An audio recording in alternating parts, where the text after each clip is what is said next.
We recognize the right of every nation in this room to set its own immigration policy in accordance with its national interests, just as we ask other countries to respect our own right to do the same, which we are doing. That is one reason the United States will not participate in the new Global Compact on Migration. Migration should not be governed by an international body unaccountable to our own citizens.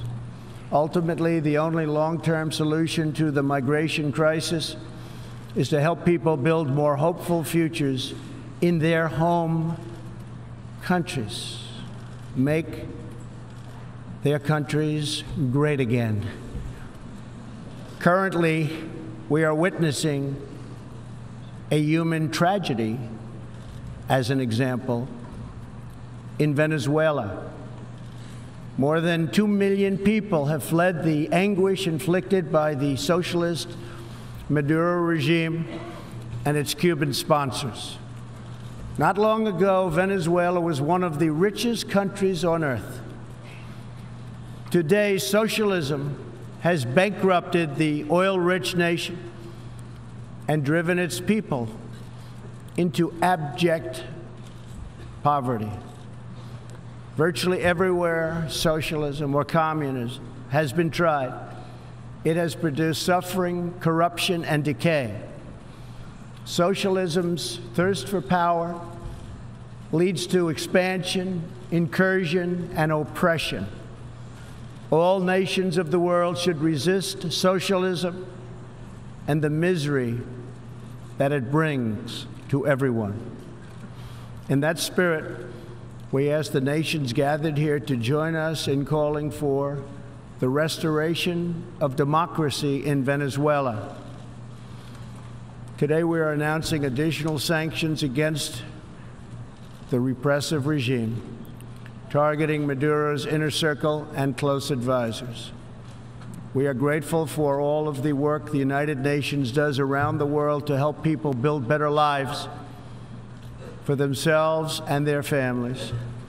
The United States is the world's largest giver in the world, by far, of foreign aid. But few give anything to us. That is why we are taking a hard look at U.S. foreign assistance. That will be headed up by Secretary of State Mike Pompeo.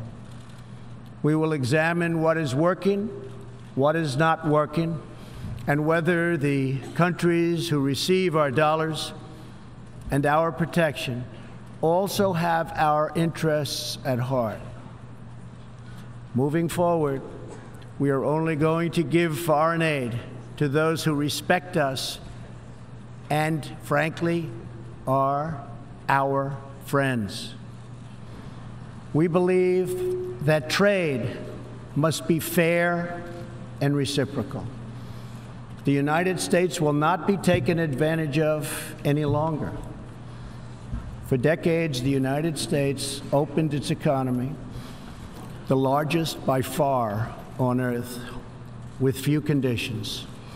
We allowed foreign goods from all over the world to flow freely across our borders. Yet, other countries did not grant us fair and reciprocal access to their markets in return. Even worse, some countries abused their openness to dump their products, subsidize their goods, target our industries, and manipulate their currencies to gain unfair advantage over our country. As a result, our trade deficit ballooned to nearly $800 billion a year. For this reason, we are systematically renegotiating broken and bad trade deals. The United States lost over 3 million manufacturing jobs, nearly a quarter of all steel jobs, and 60,000 factories after China joined the WTO. And we have racked up $13 trillion in trade deficits over the last 2 decades. But those days are over. We will no longer tolerate such abuse. We will not allow our workers to be victimized, our companies to be cheated, and our wealth to be plundered and transferred. America will never apologize for protecting its citizens.